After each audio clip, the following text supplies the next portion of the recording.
Eu disse para o pastor Elias Dantas que eu ouvi algumas falas dele e eu achei bastante interessante. Eu percebi que você tem uma grande preocupação, que tem muito a ver com o seu chamado, sobre fazer discípulos. E você entende que a nossa igreja ela é grande, mas rasa, em função de maior preocupação e investimento em fazer discípulos? Ou seja, quais são as implicações do não fazer discípulos? Então, uma igreja que não faz discípulo, a palavra mateté no grego quer dizer estudante. Então, uma pessoa que não faz, não tem uma igreja que não tem uma personalidade atraente, ao ponto de que ela abre o ano inteiro e não entra gente nova nela, é uma igreja que vai passar por duas doenças terríveis se ela não fizer discípulo. Primeiro, ela está em pecado, porque fazer discípulo é um mandamento bíblico. E quem não faz discípulo, o indivíduo crente que não faz discípulo, tem que arrepender e começar a fazer, porque é pecado não fazer discípulo. E segundo, a igreja que não faz discípulo, ela não somente está em pecado, mas ela vai enfrentar uma situação muito grande, difícil. Ela vai logo ter duas doenças miseráveis. A primeira doença é a coinonite. A coinonite é quando você não traz gente nova para dentro da igreja, você não consegue adicionar pessoas. O que é bom, que é a comunhão, vira uma enfermidade, porque o grupo se torna tão unido, tão firme, tão coeso, conhece tanto uns aos outros, que ninguém consegue penetrar mais. É uma panelinha, né? É uma panelinha. Então, qualquer pessoa que vem na igreja se sente um estrangeiro. E ela não dá o bem-vindo aos estrangeiros. Então, a coinonia é bênção, mas ela é bênção quando ela tem um propósito, ela é proposicional. O propósito é a cadeira vazia. Porque o povo vinha para Cristo quando observava como eles se amavam. Está escrito no Novo Testamento. Então, o propósito da comunhão é a atração final. No final das contas, você quer saber se a comunhão, a coinonia da igreja está gerando discípulo. Se não, é coinonite. Ela está espantando o possível estudante de Jesus Cristo. E segunda doença de uma igreja que não faz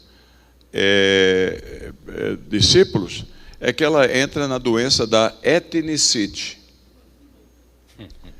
Porque a doença da etnicite é uma tragédia, porque só fica seu próprio tipo. Ninguém que não pertence ao seu grupo étnico, ou político, ou econômico, ou acadêmico, penetra lá. É a unidade homogênica no seu pior, que termina eventualmente gerando racismo. O discípulo tem a capacidade, o novo discípulo tem a capacidade de chacoalhar a igreja. Porque, olha, até que o novo discípulo descubra os podres da igreja, é tarde demais, já foi batizado. Entendeu? Ele ou ela traz o sangue novo que a igreja precisa e esquece. Por exemplo, nós todos temos a necessidade do pertencimento, não temos? E a gente cria, na linguajar de um homem chamado Van Gennep, eu recomendo esse livro, está em português, não paga nada, vai na internet, chama Rituais de Passagem. Ele foi um grande antropólogo que morreu por volta dos anos 70, holandês, mas o livro dele é usado em qualquer faculdade de antropologia do mundo, senão não presta a faculdade de antropologia. Chama Ritos de Passagem. É muito... Eu nem sei porque é que eu estou falando dele aqui, pai. Deu aquele branco na hora aqui que eu divaguei aqui. Lembrei. É porque a igreja vai esquecendo as suas marcas, mas os rituais de passagem a gente precisa. Elas criam identidade para a gente. Então a gente, por exemplo, uma coisa muito simples. Se eu falar para você aqui, a paz do Senhor, você pensa que eu vim de onde? E a paz de Deus? E graça e paz? E oi?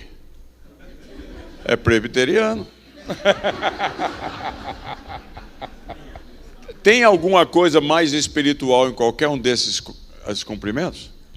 Nada de espiritualidade. É pertencimento.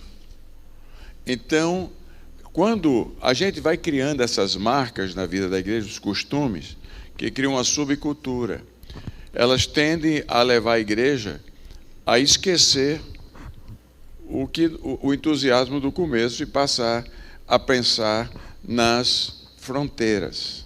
Igreja é como um circo, a tenda de circo. O discípulo novo, o foco do discípulo novo não é na tenda, porque ele não sabe o que pode e o que não pode. É no mastro, que é Jesus Cristo. Então, para o discípulo novo, ele faz a gente relembrar que cristianismo não é a respeito do que eu posso e o que não posso. É a respeito da distância que eu estou para o mastro. Se eu estiver caminhando em direção ao mastro, estiver bem pertinho do mastro, eu me assemelho mais com o DNA do mastro, que é Jesus Cristo. Se eu estiver longe, eu ainda estou começando. Mas o importante é a direção que eu estou indo. Então, o cristianismo não é a religião do pode ou do não pode, é a religião do mastro. Porque se você quiser montar um circo pela tenda, não vai em lugar nenhum. A primeira coisa que você põe é um mastro. Aí você joga a tenda e o que pode e o que não pode, quem está dentro e quem está fora, cai naturalmente. O discípulo novo relembra a gente disso, que os contatos dele são de fora, as atitudes dele não são as minhas, muitas coisas, mas então ele lembra a gente a beleza que é o movimento que a gente perde por causa do monumento. E uma casa sem criança é uma casa sem graça, né? Graça.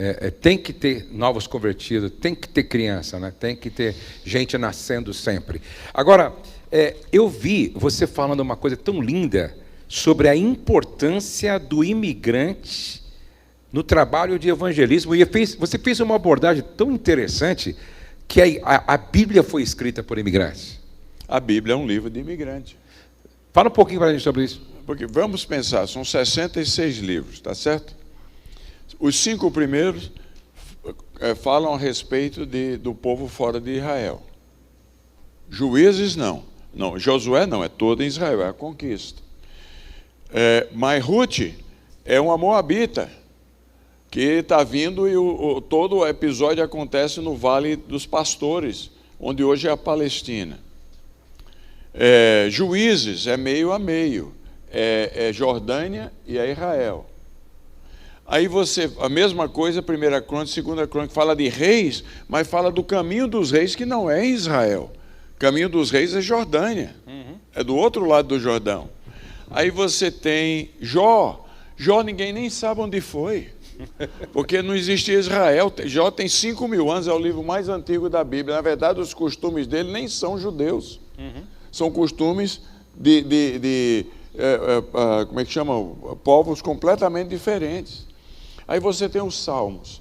30% dos salmos não foram escritos em Israel. Eles choram lá na Babilônia, na margem do rio. Exatamente. Estão chorando lá. Aí você vai Jeremias. 1/3 de Jeremias é escrito na Babilônia. Isaías, a mesma coisa.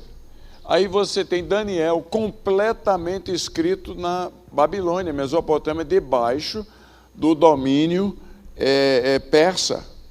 Aí você tem Esdras e Neemias, completamente escrito debaixo, vivido pelo menos, né?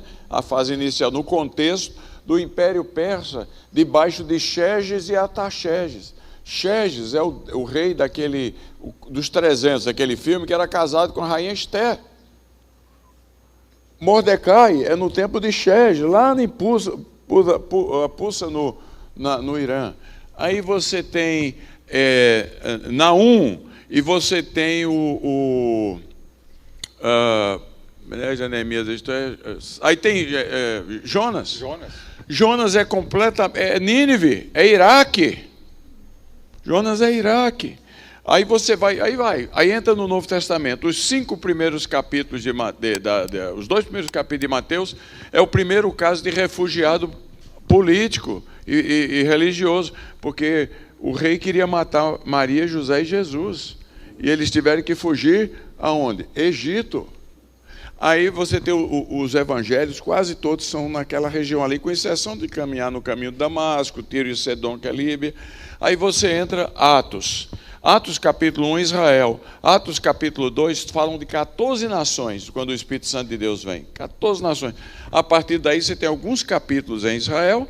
Você tem o capítulo 15, que é a igreja que estava na diáspora, voltando para Jerusalém para resolver os rolos. Você tem Pedro lá em Jope. Você tem Paulo, mas Paulo já converte em Damasco, caminho de Damasco. E a partir daí, adeus Israel. Qual é o outro livro do Novo Testamento que foi escrito, que não foi na diáspora, como imigrante? Até o livro de Pedro, que é escrito aos Hebreus, é escrito aos Hebreus da dispersão. Não tem mais, cara. E o último capítulo da Bíblia, então, o último texto da Bíblia, nem, meu Deus do céu, é outra dinâmica. E você fala sobre a porcentagem de imigrantes no mundo e como a gente deveria se preocupar com eles, né? São 5% da população do mundo vive fora do país onde nasceu. É muita gente, é 400 milhões de pessoas. Ou da região, num país onde nasceu, forçado para uma cultura diferente, quando o país tem muitas culturas. Essa, ao mesmo tempo, é uma força evangelística para ser evangelizada e é uma força evangelística para ser treinada. Porque 47% dos imigrantes do mundo são cristãos, 23% são muçulmanos, 22% são não afiliados, o resto é hindu, é budista. Então, a gente fica falando, os muçulmanos estão entrando. Então, nada, 47% é cristão. Vem de países cristãos. Então, e os outros 20 e pouco que estão vindo porque não estão gostando de lá. A religião está matando a eles. O problema é que a gente fecha a porta. Eles têm um potencial evangelístico para ser evangelizado. Eu preguei para 400 guerrilheiros do ISIS, lá no Líbano, todos convertidos. Que coisa. Eu tenho a foto aqui, foi uma coisa maravilhosa, ao lado do Palácio Governamental. Puseram lá, vieram de ônibus, todos, com família, ônibus e mais ônibus. Eram terroristas? Todos matadores, ISIS.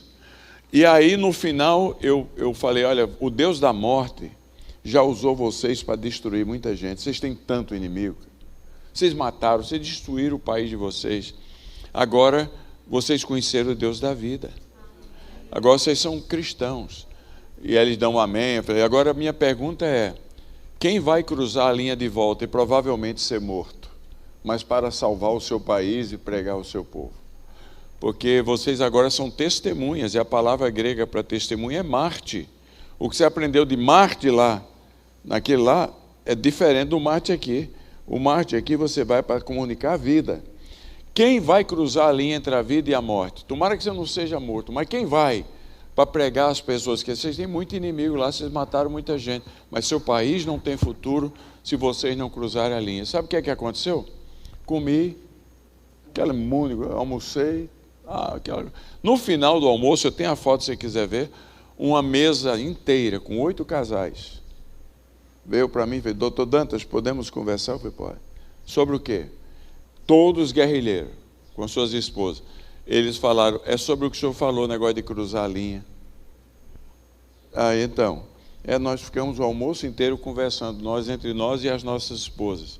Doutor Dantas, nós tomamos uma decisão, nós vamos cruzar a linha.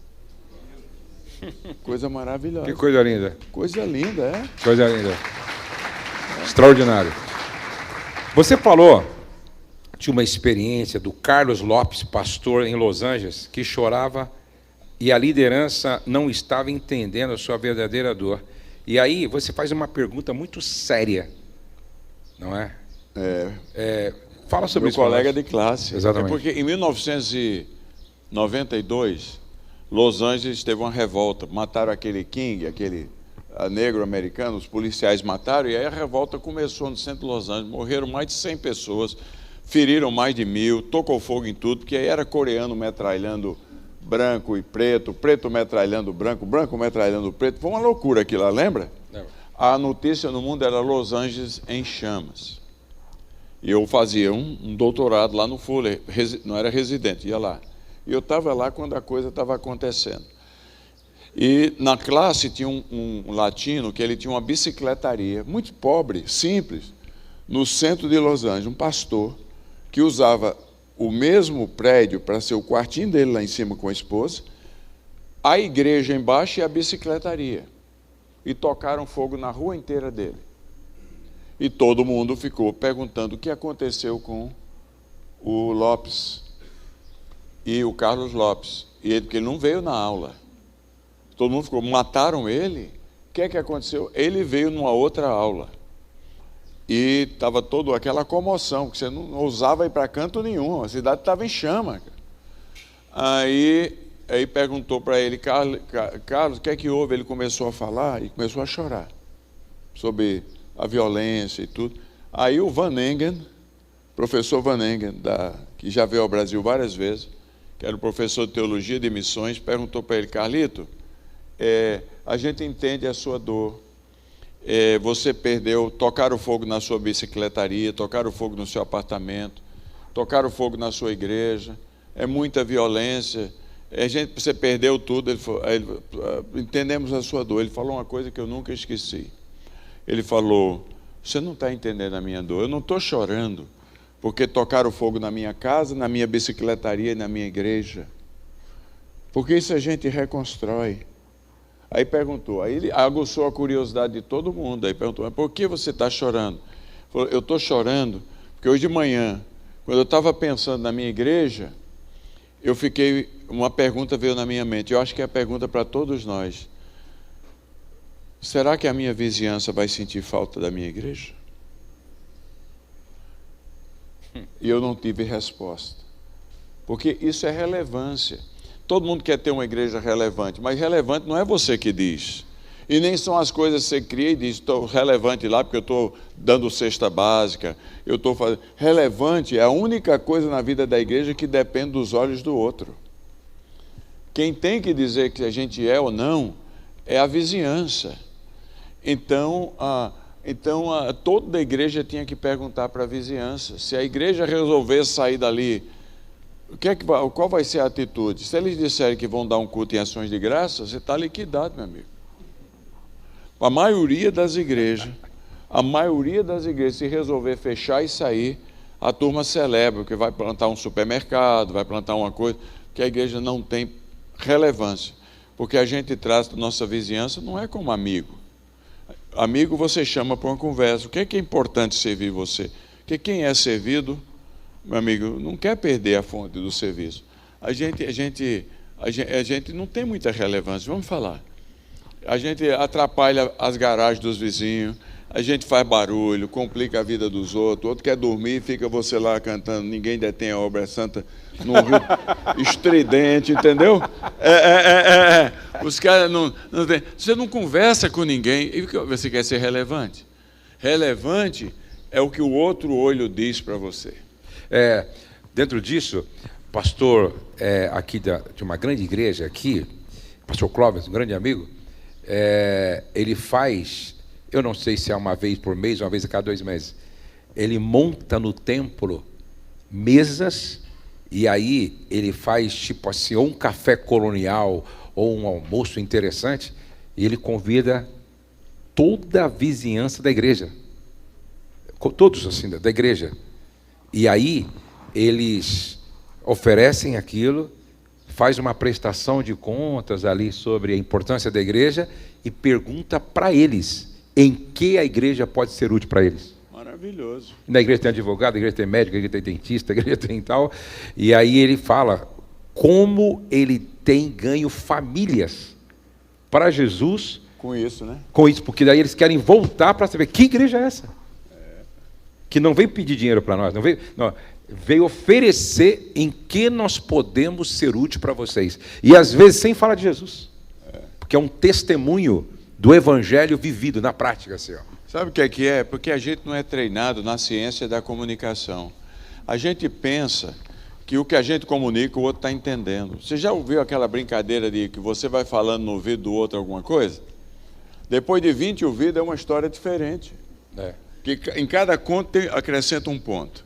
Comunicação é um negócio que tem muito barulho. Entre a boca de quem fala e o ouvido de quem ouve, há muita interferência.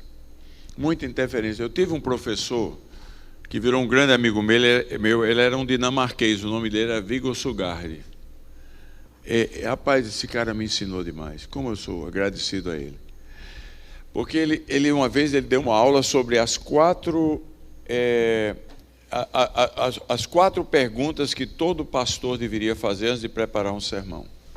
Deixa eu gravar aqui, então. Puxa vida, eu nem tinha pensado em falar sobre isso, mas já que você está forçando o baú aqui, cara...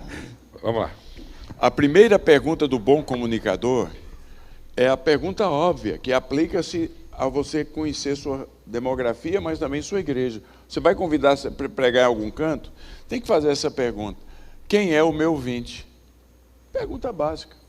Porque quando você pergunta, você sabe se é alto, se é baixo, se é gordo, se é magro, se é empregado, se é desempregado, se o nível intelectual daquela pessoa, o nível econômico daquele ouvinte que você vai ouvir, a cultura daquele indivíduo.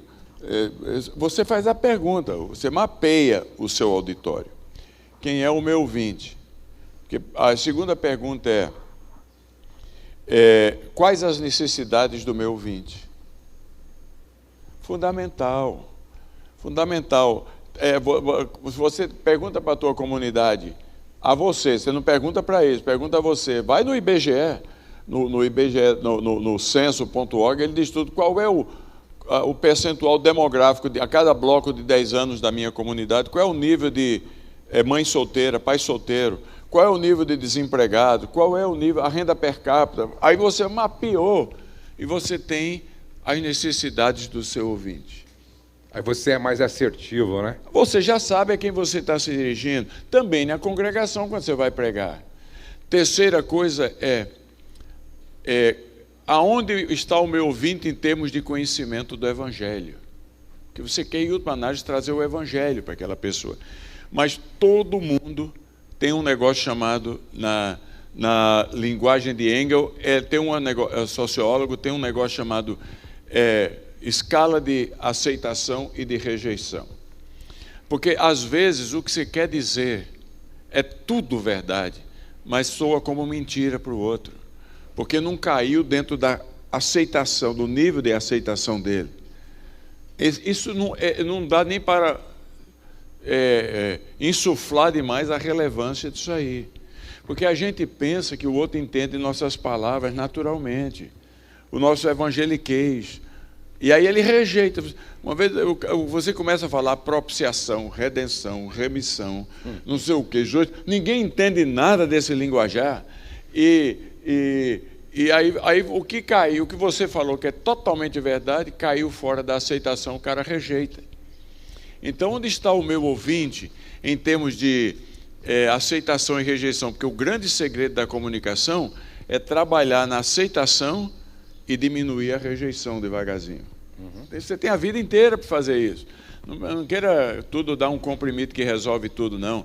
E, por fim, agora que você conhece... Você fez a pergunta certa, quem é o seu ouvinte? Quais as necessidades do meu ouvinte? Onde está o meu ouvinte em termos de conhecimento do Evangelho? A última pergunta-chave é, como é que eu posso ajudar a resolver as necessidades do meu ouvinte?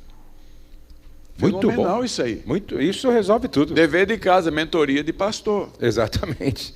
Exatamente. No final vai ter uma prova, vamos ver quem acerta essa pergunta aí. Você falou uma coisa que eu achei muito interessante. Você falou que nós estamos perdendo, olha só, qual a realidade do cristianismo? Estamos perdendo nossos filhos, perdemos 280 milhões de pessoas nos últimos 10 anos, e a maioria são nossos filhos, porque nós não estamos dando importância à espiritualidade da casa, da mesa e do banho. Duas coisas, mais de 50% dos presos no Brasil tem nome de Jeremias, Ezequiel, Isaías. Coisa que só crente põe nome assim nesses caras. Essa é a verdade. E muitos são filhos de pastor.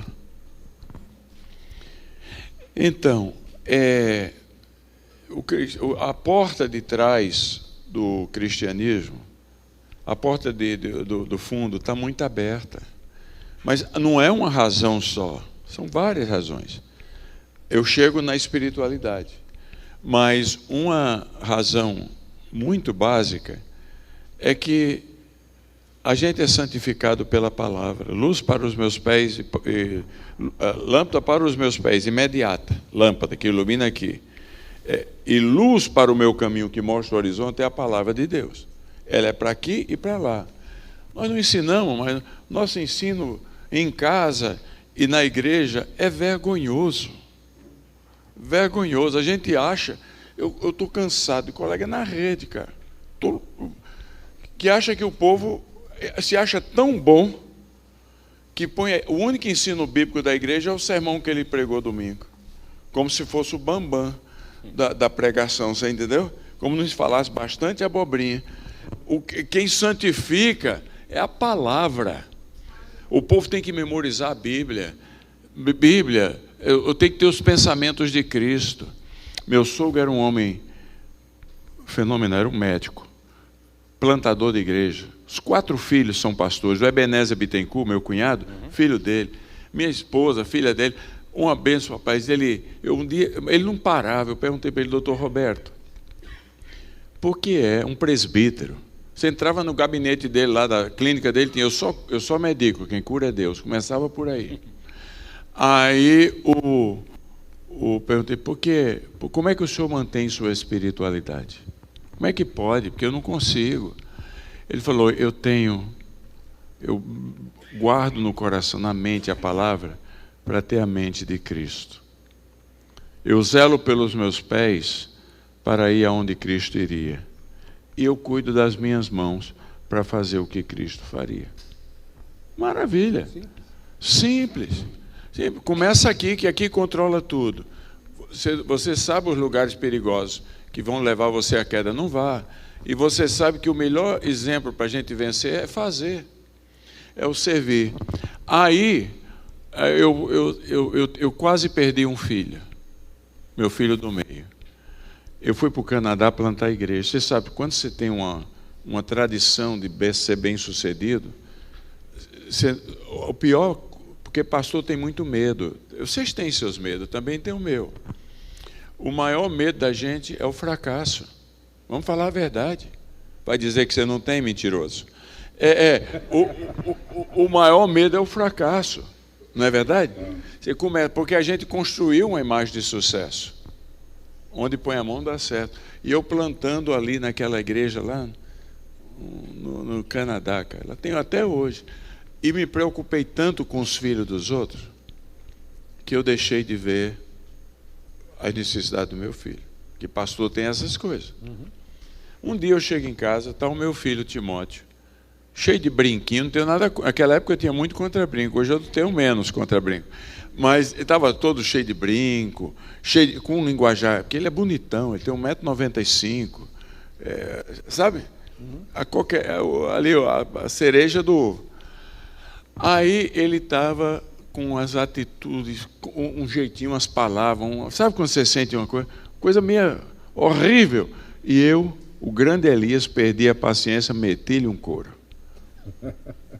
Quantos ele tinha? Ele tinha uns 14. Mas dei uma. Não. Porque ele me afrontou. E, você sabe, a carne é de lascar. Mas aí, eu corri para o primeiro andar meu quarto, da minha casa, lá em Mississauga. E me ajoelhei, chorava. Ele estava se acompanhando de umas pessoas muito ruins na high school. Tinha entrado na high school, ele jogava basquete. E eu não vi, cara. Porque eu estava muito focado nos filhos dos outros. E aí, eu sei que eu chorava, quando depois de uma hora chorando, ajoelhado lá, eu não vim para o Canadá para perder meu filho para o mundo, para perder meu filho para o demônio, para perder meu filho para mim mesmo, chorando. A minha esposa entra e se ajoelha e começa a chorar também, porque ela viu tudo. Aí eu disse, minha filha, eu tenho cuidado, nem que a igreja feche, eu vou grudar nos nossos filhos. Que feche a igreja. Os filhos dos outros que se cuidem. eu vou cuidar dos meus. Eu vou cuidar dos meus. Entendeu? Aí, ó. Sabe o que é que eu fiz? Casa, mesa e banho. Eu disse, vou grudar no meu filho. Aí meu filho chegou para mim, depois daquilo, falou até casa e banho. Mesa, casa e banho. Cama, mesa e banho. Aí ele chegou para mim e falou, pai, eu posso ir jogar basquete com meus amigos? Eu falei, vamos. Aí ele falou, não, pai, meus amigos. Eu falei, mas eu sou o seu melhor amigo. Eu vou com você. Ele veio. Eu fui e não joguei, mas fiquei lá. Aí na sexta-feira, aquela semana, ele chegou para mim, pai, eu vou ao cinema com meus amigos, tudo bem? Eu falei, vamos. Eu grudei no meu filho. Eu grudei, foram meses grudados no meu filho. A gente pensa que eles não gostam, é o que eles mais querem. No começo ele demonstra que não gosta, porque é uma capa. Mas depois é o que eles mais querem. Olha, ganhei meu filho. Hoje é líder na igreja, líder de célula. Hoje é uma coisa maravilhosa. Cara. Foi a netinha dele, que é minha neta a filha dele, que é a minha neta mais velha, que agora entrou na faculdade. Eu estava em Beirute, em plena guerra do Iraque, com os refugiados vindo. Nós tínhamos muita coisa acontecendo lá. E eu estava lá, não é que ela me ligou? 10 anos atrás, ela tinha 7, 8 anos. Quando o neto liga para um avô, ou é muito sério ou você se derrete. Ela ligou no meu celular, eu falei, vovô, que ela fala um inglês muito macarrônico, um português muito macarrônico, é americana, fala, vovô, aí eu já fui, fala, meu bem, o que é que houve? Ela falou, nada, mas por que você está ligando para o seu vovô aqui em Beirute? Aí ela falou, não, eu só queria dizer para o senhor que eu entreguei meu coração a Jesus. A neta de um filho que eu quase perdi, cara. Entendeu? E aí eu trabalhei 17 anos como diretor da universidade lá em Nova York. E meu filho mora na Virgínia. Os meus filhos do Canadá gostam muito da gente, a gente gosta deles. Temos 2 lá e temos 6 netos no Canadá. Mas você sabe, eu chego lá, é casa de filho casado com uma pessoa que não estava veio para a família e mora distante. Você não sente aquela dizendo assim, aqui é seu lugar. Esse meu filho, mas tudo crente, um é presbítero, o outro é policial e dirige o time de futebol da igreja. E, ei, Biuber, André. Mas aí o meu filho mais novo, do meio, morando na Virgínia, o Eibe conhece o Timóteo, meu filho, conhece meu filho. E André conhece. Ele chegou para mim e falou, pai, você tem que mudar lá para perto de mim. Pressionou de tal maneira que eu devagarzinho, um período de 3 anos, construí uma casa de madeira, vizinha dele lá, e moro na zona rural perto dele. Quando eu fico doente, é ele que me leva para todo canto, sabe? É quem ama, telefona, está junto. Porque um dia eu descobri que a espiritualidade que Deus quer em relação à família da gente é mesa, cama e banho. Não é púlpito. Púlpito, o que ele quer saber é se ele tem um pai. E um pai crente. Entendeu? Foi isso. Você compartilhou também com várias pessoas sobre a experiência daquele... Você anda me assistindo, hein, cara? Tudo. É o perigo, rapaz. Elias Dantas, GKPN, hein, Tom? É verdade, é verdade. Você compartilhou a experiência daquele casal que era muçulmano e se converteu. Oh, Deus. Mas antes, eu acho que é muito importante você falar também daquele muçulmano com o qual você conversou e que falou assim, olha, eu oro tantas vezes, eu faço isso, eu faço aquilo, que o seu cristianismo tem para oferecer de diferente para mim? Então, vou contar as 2 coisas, porque uma foi um casal com 2 filhos, um de 8 anos e um de 6 anos. Foi uma experiência maravilhosa, cara, que eu tive com ele. Ele foi jardineiro da casa de um cristão, um casal cristão, em uma das ilhas do Mediterrâneo. e ele veio sírio. Ele estava na Síria, a guerra começou, ele conseguiu fugir para o Vale de Baca.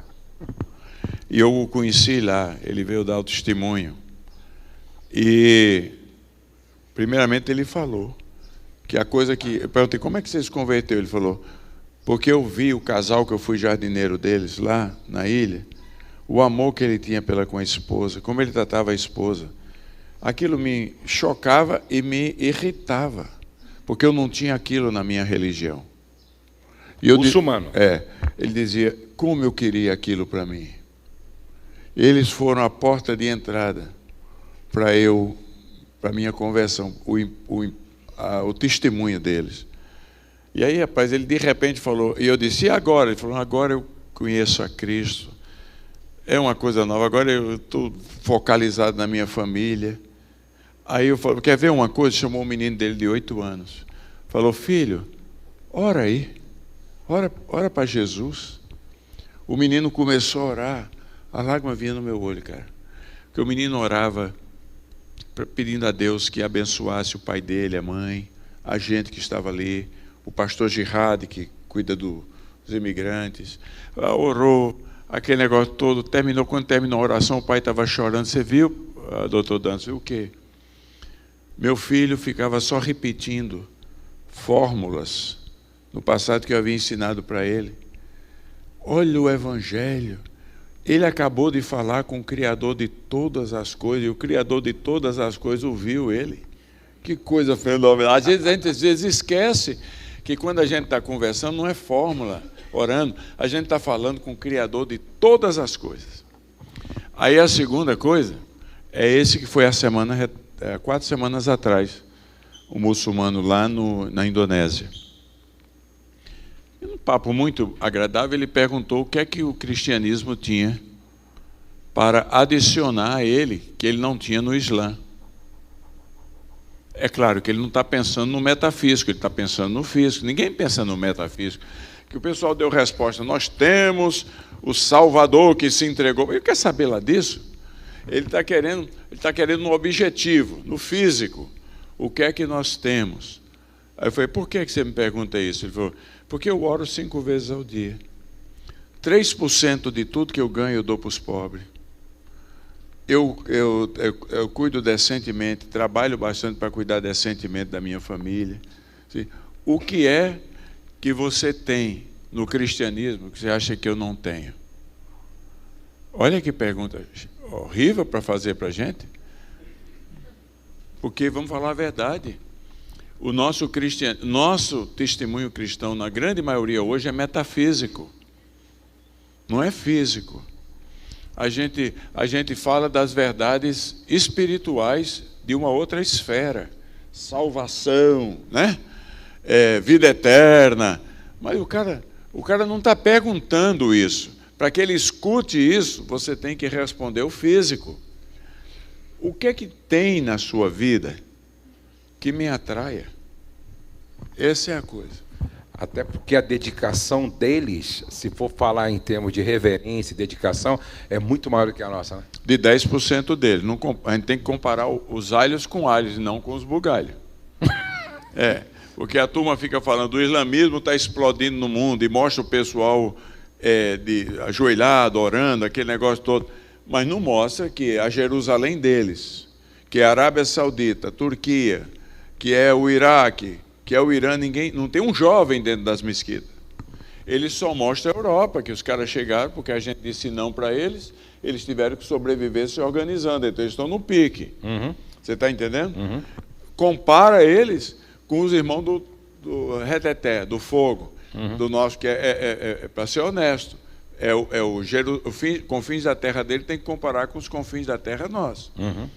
Então, comparar confins da terra com Jerusalém é uma obra maligna. Uhum. Porque a gente está cheio de templo vazio, muito antigo, graças a Deus que ainda é templo.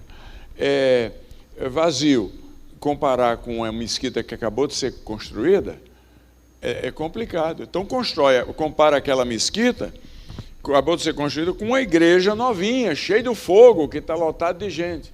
Aí é válido a comparação. Entendi.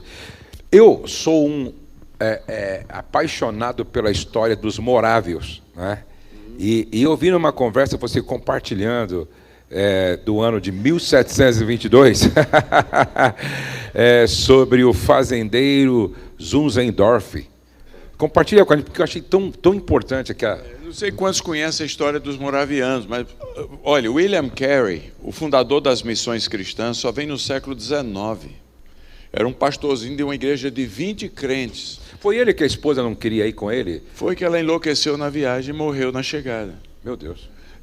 Ele quer ouvir a história dele? Sim, claro. Depois não me deixe esquecer desse outro, não. Tá. William Carey era um pastor batista, que missões modernas começaram com os batistas. Se tiver batista, dá um amém aí, turma. Você não pode ser batista e não apoiar o trabalho missionário. Você está negando sua origem. Aí ele sentiu um chamado. Ele tinha 2 amigos. William Carey. Ele tinha 2 amigos muito queridos, por volta de 1840. Um era anglicano e o outro luterano. Amigo do peito, que ele se encontrava na pequena cidade dele. Ele foi falar que Deus estava falando muito com ele sobre os confins da terra. Ir para a Índia.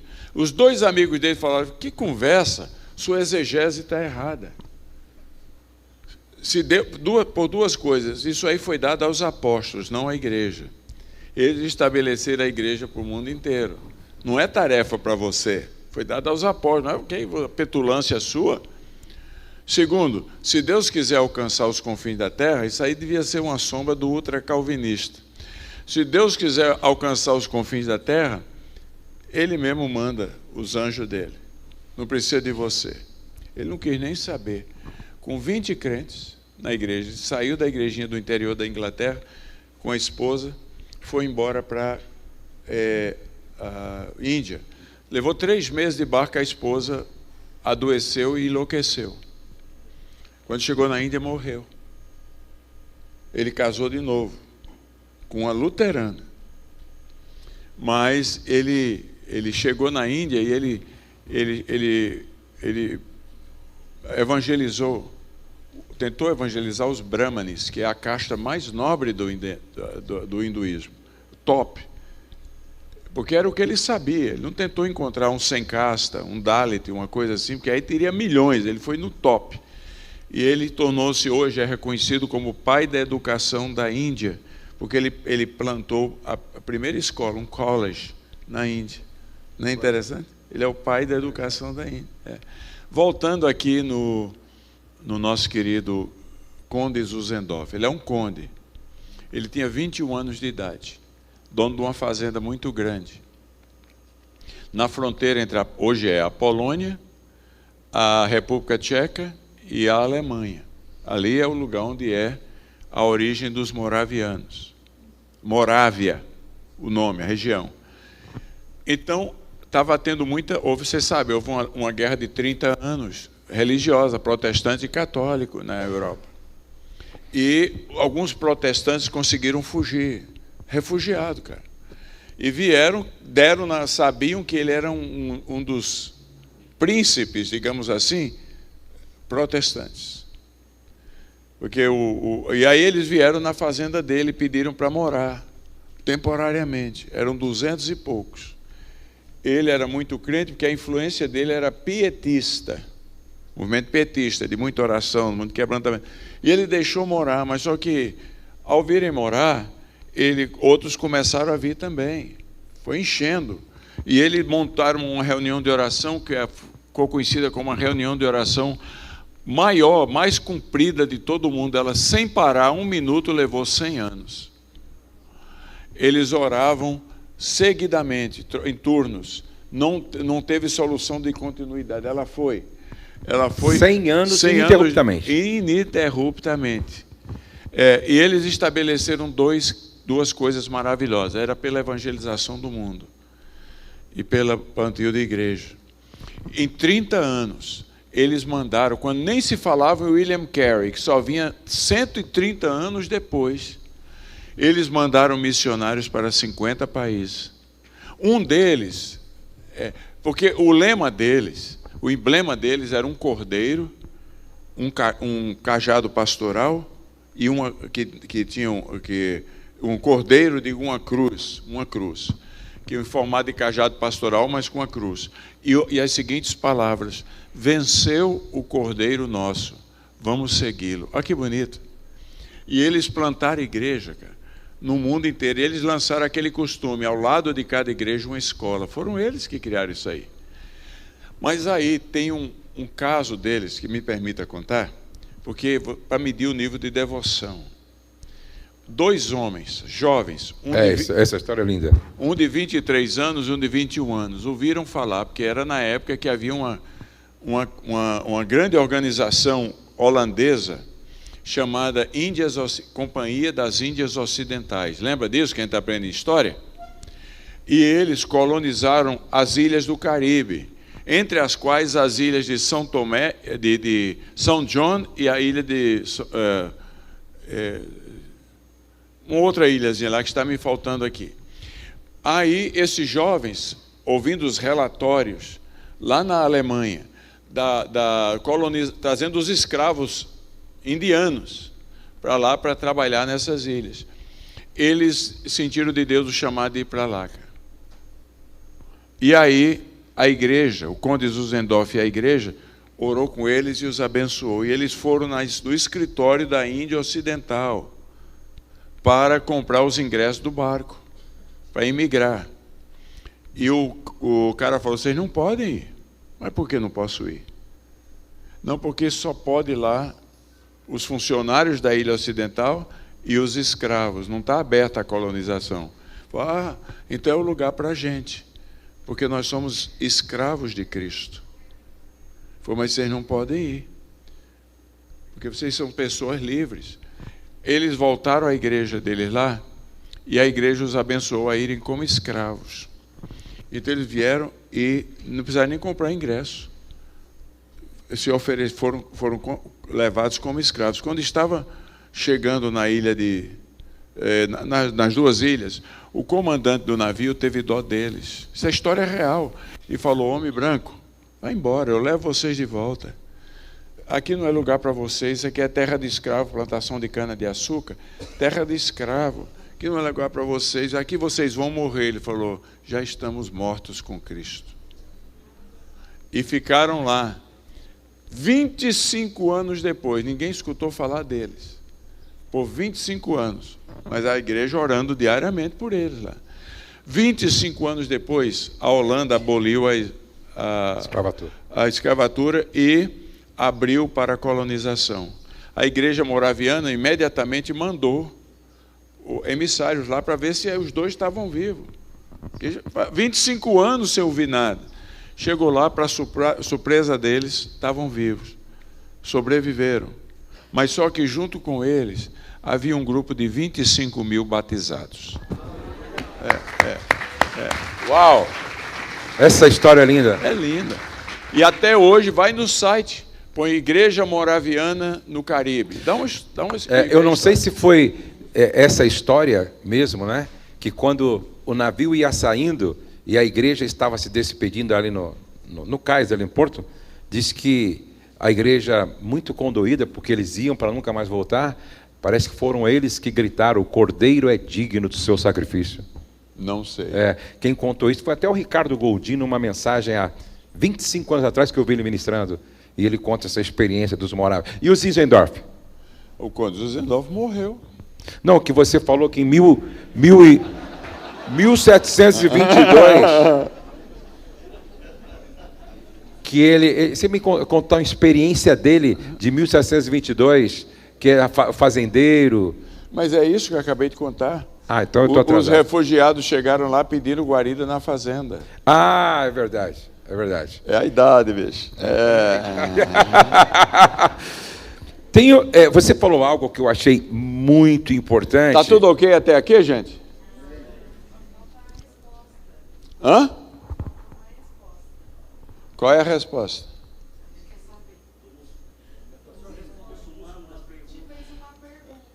Claro que eu falei primeiro do casal com os filhos da oração, que foram afetados. E depois falei, eu não falei, fiquei calado, segundo. O que é que eu ia falar? Dei um abraço nele e aí chega. Você falou sobre a importância de nós investirmos em crianças e adolescentes quando se trata de missões. Por quê? Não, quando se trata de tudo. Uhum. Ó, vamos falar a verdade. Está 50 e tantos pastores aqui e pastoras. Então tem 100 e pouco. O grupo que menos recebe foco e investimento nas nossas igrejas, via de regra, com exceções, são as crianças, cara. Porque elas não dão o dízimo. Tudo que a gente faz na igreja é para o efeito imediato, porque a mente da gente é a igreja. A gente quer uma igreja estável. Nós não somos treinados a pensar numa igreja do futuro. Porque a igreja estável é aquela que paga suas contas, que ela tem presença, que os adultos convidam outros para vir. Ela pinta as paredes de branco, de preto, de amarelo, de vermelho. Ela põe ar-condicionado. Ela fala de estacionamento, tá certo ou não? E ela compra. A igreja estável. Nós, pastores, esse é o nosso treinamento. Mas a igreja do futuro tem nada disso. Então a gente tem que mais cedo ou mais tarde decidir se nós queremos ser uma igreja prioritariamente da estabilidade ou uma igreja do futuro. Porque a igreja do futuro não se encontra nos bancos normais da nossa igreja. Se encontra no departamento infantil. O maior líder da sua igreja, não se engane, não é você.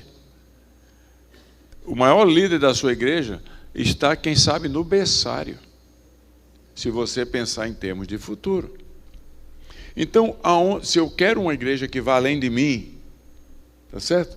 Que daqui a 500 anos ainda esteja vibrante, a igreja dos meus bisnetos, onde eu tenho que investir mais? Eu tenho que investir mais. As melhores acomodações, o maior treinamento, o maior foco de oração, o maior ensino, onde as crianças estão. Porque a igreja, presta atenção uma coisa que eu vou dizer. Que eu não vou fazer uma pergunta para você, já dentro disso que você vai falar. Ótimo. Guarda aí, ó. Você fala de administração financeira na igreja. Você fala 30, 30, 10. Quantos por cento você investiria receita da igreja nas crianças? Rapaz, você empurrou outro negócio aí, né? É porque ele assistiu lá um negócio no meu Instagram, onde as pessoas me perguntam como deve ser administrada a igreja financeiramente. E aí eu, de muita pesquisa, muita conversa, propus a regra dos 30, 30, 30 e 10. Variando aí 2, 3%. 30% do que entrar na igreja é para pessoal. Algumas vezes, por força de tudo, vai 35%, 38%. 30%. 30% é para manutenção de patrimônio. Então, você tem o patrimônio, tem conserto, tem alugar alguma coisa de patrimônio, etc. 30%. 30% é para manutenção ministerial e novos ministérios, onde entram as crianças. É plantar uma igreja nova, tem que ter. E 10% reservas. Porque se você tiver 10% de reserva todo mês, você vai descobrir que com investimento, etc., em um ano você tem pelo menos uns 3 meses garantidos se der uma crise na igreja, porque você pôs a juro, poupança, sei lá o quê, é aumento sobre aumento. Uma igreja saudável tem que ter pelo menos metade do ano guardado na conta bancária. Os mais radicais da igreja dizem que ele não deve ter, tem que andar pela fé. Vai, infeliz. Pergunta se ele anda assim. Dá um rolo. A pessoa que fala isso é a primeira a sair da igreja acusando o pastor de má administração. Tem que ir lá, porque mais cedo ou mais tarde a crise chega na sua igreja. E quando ela chegar, às vezes é um pecado, às vezes é uma tragédia que um irmão aqui que mostrou. O vento derrubou a igreja inteira. Ninguém sabe. Às vezes é um roubo, entra alguém lá e toca fogo. A coisa está ficando muito complicada. você tem uma reserva. Se você não começar, você nunca vai ter. Então, estabeleça os limites e caminhe. Mas você perguntou isso por quê? Não, porque eu ouvi você explicando sobre o 30, 30, 30, 10. Eu achei... Mas o que é que tem a ver isso com criança? Quantos por cento desses 30... Está nos 30 lá. A gente investe nas crianças. Porque algumas igrejas investem menos, o espaço para as crianças. Olha, um fenômeno que anda acontecendo no mundo inteiro, talvez porque a mulher está... Há várias razões científicas, eu devo dizer. É o fenômeno de crianças com deficiência. Como é que chama? Autista, essas coisas. Há muitas... Eu estou lendo muito sobre isso. Há questões de estilo de vida.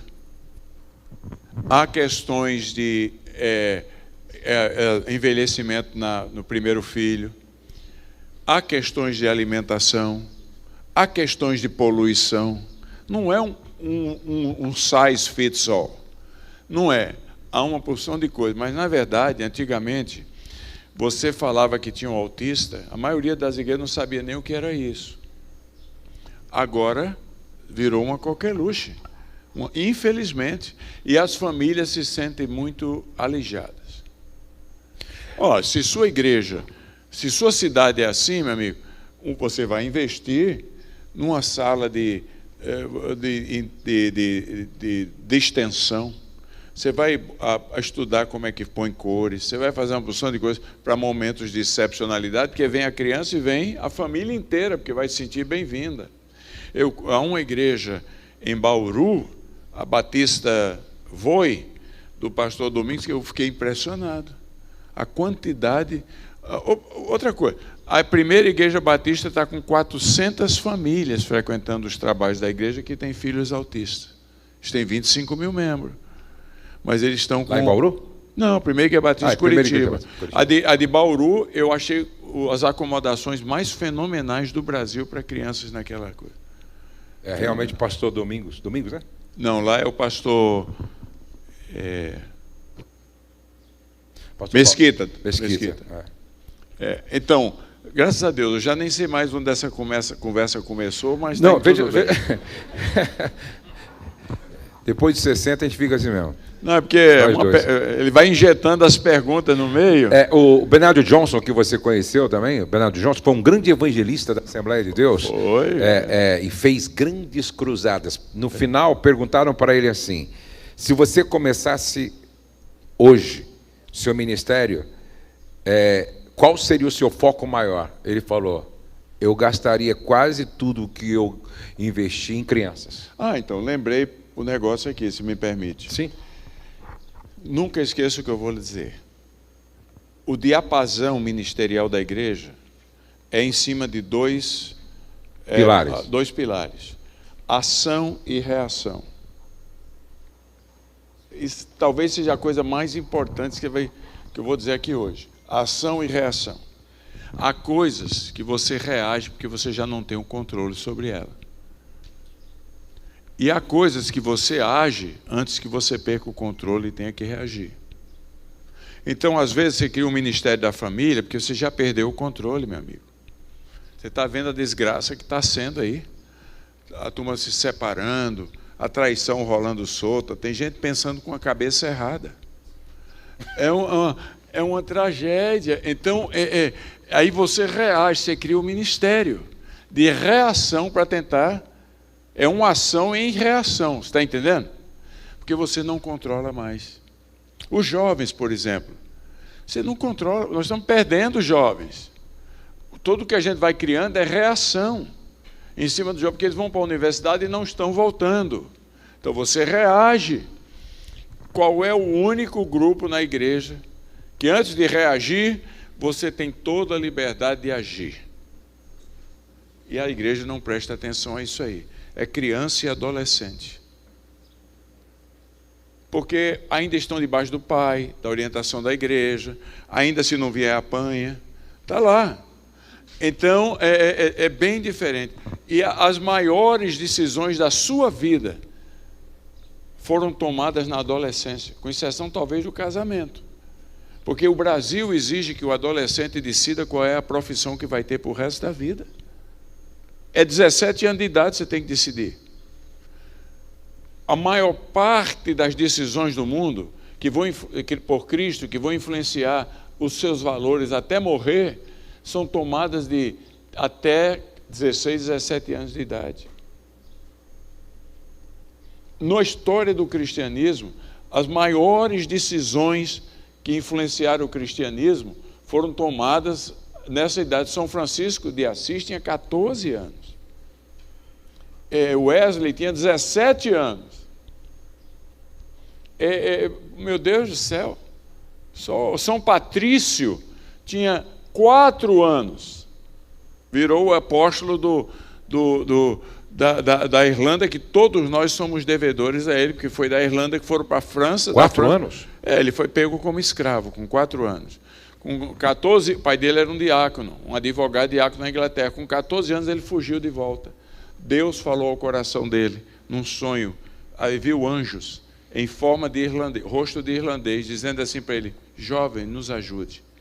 Ele, agora com a bênção do pai, que ele foi primeiro como escravo, com a bênção do pai, ele pegou um barco e voltou para a Irlanda. Na primeira semana ele enfrentou o feiticeiro, o maior do país, que é aquele druida, como fosse Lord of the Rings, e uma batalha espiritual terrível, e venceu a batalha espiritual. O país inteiro se converteu, virou o São Patrício. Dali saiu dois mosteiros, um na Escócia e um na Irlanda, chamado Mosteiro de Columba e Mosteiro de Iona, de onde saíram os missionários que foram evangelizaram no sétimo, isso foi 5º século. No século evangelizaram os franceses, os francos, e os francos evangelizaram os holandeses, Países Baixos. Os holandeses evangelizaram a gente, que eles vieram para o Brasil em 1564, Ilha de Vilhagallon, trazendo 12 pastores mandados por João Calvino, e pregaram o evangelho aqui, pregando o evangelho aqui. Depois vieram e tomaram conta do Nordeste, plantaram o primeiro sínodo presbiteriano no Brasil durante o Maurício de Nassau, mais de 30 igrejas. Porque essa semente, a primeira Santa Ceia do Brasil, foram administradas aqui por franceses, na Ilha de Vilhagallon. Tudo isso porque um dia uma criança... E começa aí, no berço. Começa aí. Eu tenho dito, até quando eu estive lá cooperando com o pastor Abe Uber, por várias vezes na administração, eu falei quando é que começa a educação, né? Em todas as áreas. Intrauterina, porque a partir dos 6 meses na barriga da mãe, o bebê já ouve tudo, já sente tudo, já percebe tudo e aprende. Espiritualidade de cama, mesa e banho. Exatamente. Então, é a partir da barriga, entendeu? E fazer aquilo que os muçulmanos fazem, que os judeus fazem, desde o berço, se nós queremos realmente ter amanhã os futuros líderes, não é que nós desejamos da igreja. E os muçulmanos são danados, porque, olha, todo muçulmano, quando tem um filho pequeno, nasceu, o bebê, a primeira coisa que o bebê tem que ouvir é: não há Deus além de Deus, soprado no ouvido dele, e Mohammed é o seu profeta. Aí tinha nascido minha netinha, eu estava em Assuã com minha esposa, lá onde tem a antiga, tem as cachoeiras do Nilo, os grandes núbios, que foram faraós negros no Egito, e os últimos a se converter ao Islã, apanharam muito do muçulmanismo lá. Cidade linda, cidade de muita jangada, só são 120 mil habitantes. Eles criam como animal de estimação o jacaré na casa, até completar 1 ano, depois joga no rio. E eu estava lá, eu disse: vamos comprar um presentinho para a nossa netinha que nasceu? Aí no aeroporto, que é muito bonito o aeroporto lá, que é uma região do Lua de Mel, tinha lá um camelinho. Falei: esse camelinho, vou levar um camelinho bonitinho para pendurar, aquele de pendurar no berço, sabe aquele? Aí eu apertei, o camelinho falou alguma coisa que eu não entendi, eu disse: mas só por precaução. Vou ver o que Vou fala. ver o que é que esse camelo está falando, camelo falando, é um perigo. Aí eu perguntei ao árabe cristão que estava lá: o que é que esse camelo está dizendo? Sabe o que é que estava dizendo? Para botar no bercinho da criança, do bebê. Dizia: não há Deus além de Deus, e Mohammed é o seu profeta, e a minha maior honra é morrer pelo meu profeta. É por isso que para você converter olha que situação. um muçulmano ao evangelho, e aí eu pergunto, né? Eu me lembro quando meus netinhos eram bem pequenos, o Douglas fazia eles repetirem à noite: eu amo Jesus, eu amo a Bíblia, eu amo a igreja, eu amo minha família. Eu amo Jesus, eu amo a Bíblia, eu amo a igreja, eu amo a minha família. E isso ficou inculcado neles. Esses dias meu neto falou uma coisa tão linda. Eu perguntei para ele assim: ô Davi, ele tem 12 anos, perto de você, assim, quem mais se parece com Jesus? Ele pensou assim: meu pai. Meu pai é parecido com Jesus. E começou a falar do pai. Aí ele olhou para mim assim e falou: você também é parecido com Jesus, vô. Você parece bem. Aí eu lembro que o meu pai, Zico Gonçalves, um dia na igreja, aniversário dele, igreja lotada, ele disse assim: o maior presente que vocês podem me dar é copiar Jesus. E se vocês querem me copiar, pode copiar, porque eu estou copiando Jesus. Olha só. Aí o Douglas lidera o movimento Jesus Cop. Mas o que mais me emocionou nessa conversa com meu neto foi que ele falou assim: ô vô, sabe, o meu grande desejo também é ser parecido com Jesus como vocês. Eu quero me parecer com Jesus. Mas isso não é obra do acaso. Isso é um trabalho feito desde o berço. Entendeu? Desde o berço. Então, quando o pastor tem essa visão realmente de investir nas crianças, nós estamos pensando na igreja do futuro. Nós estamos pensando na igreja do futuro. A gente, pastor, acha que o povo não vai... o povo vem para nossas igrejas, se a gente só focalizar nos adultos. Está cheio de família boa, que está procurando de lugar onde os filhos sejam bem educados, sejam bem formados. É ilusão. A gente atrai muito mais. A nossa palavra não atrai quase ninguém. O primeiro ouvido de qualquer pessoa é o olho. Se eles gostarem do que eles ouviram pelo olho, eles abrem o ouvido físico, meu amigo. Se é uma esculhambação sua casa, meu amigo, o ouvido físico de muita gente está fechadinho, até da congregação. Está fechado. Exatamente. Então, o primeiro ouvido de qualquer pessoa não é físico, é o olho. São os olhos a lâmpada do teu corpo. Não é o Por isso que a estrutura não é, certo? Assim, a gente não pode também agora idolatrar a estrutura. Mas vocês concordam comigo que ela também prega. O banheiro da igreja prega, né? O templo prega, aonde as crianças se reúnem prega. Então, eu acho que esse é um aspecto muito importante. A gente não pode perder a essência, a piedade, o jejum, a oração, não é? Mas a estrutura conta também, entendeu? A estrutura conta. Então, é muito importante, porque é como o pastor Elias estava falando, né? A gente ouve com os olhos, para depois ouvir com os ouvidos. E a primeira, todo mundo que está aqui hoje tem uma responsabilidade, e a nossa igreja, como comunidade, e o nosso povo, a gente tem que ensinar para eles que eles têm que construir a casa do evangelismo individual. A casa do evangelismo, são 3 P, se você quiser anotar aí, dá até um sermãozinho. O primeiro P é o P da presença. A presença é parte do evangelismo. Está presente em nome de Jesus. A presença cristã. Então, na pergunta da presença, você simplesmente pergunta a quem você ajudou, quem você foi lá. Porque tem um nível de relacionamento na vida que não tem nada a ver com patrimônio. Patrimônio, beleza, com luz, iluminação, fumaça, enxofre. Não tem nada a ver com essas coisas. Tem a ver com quem a gente é. Porque o primeiro nível de comunicação do Evangelho é o mensageiro. Há um nível que o mensageiro e a mensagem se confundem. É o nível da presença. Entendeu? Então, a gente, quando vai construir uma casa, a primeira coisa que a gente faz é o alicerce.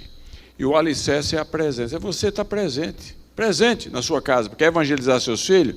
Esteja presente em casa.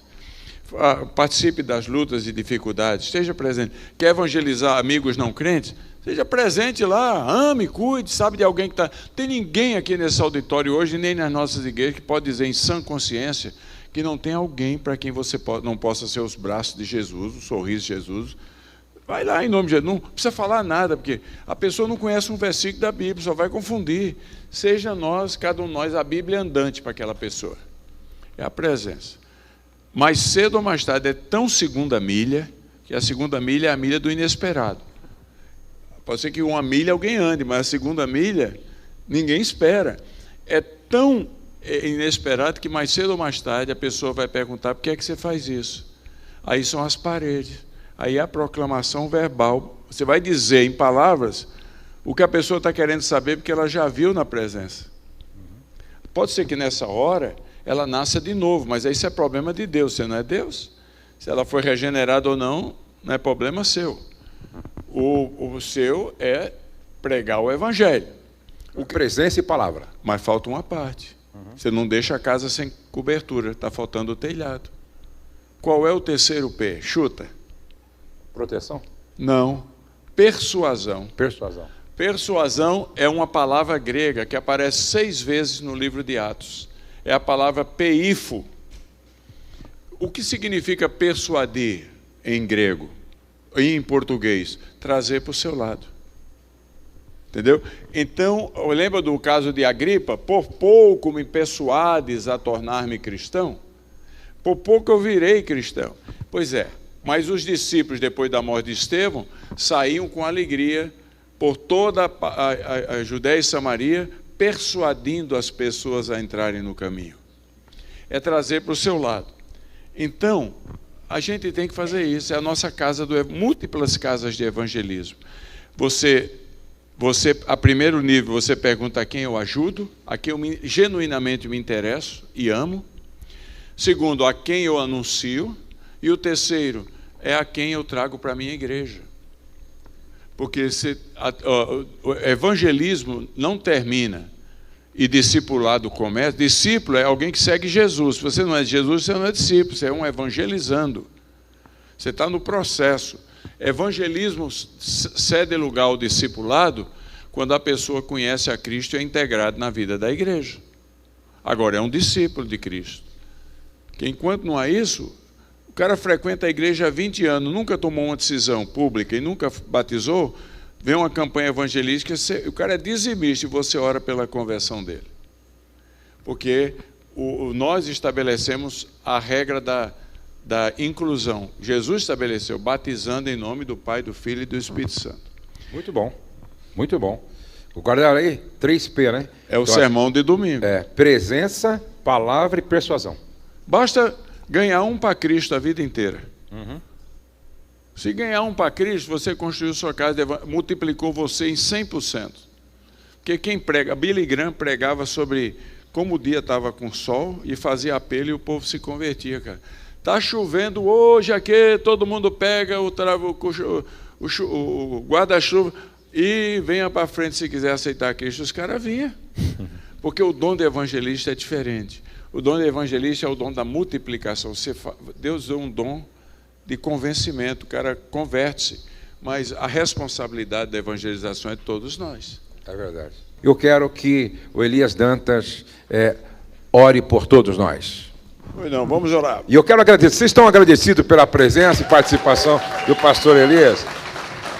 Está convidado para estar outras vezes com a gente. Você é corajoso, hein? Muito bom. Vamos orar, vamos orar.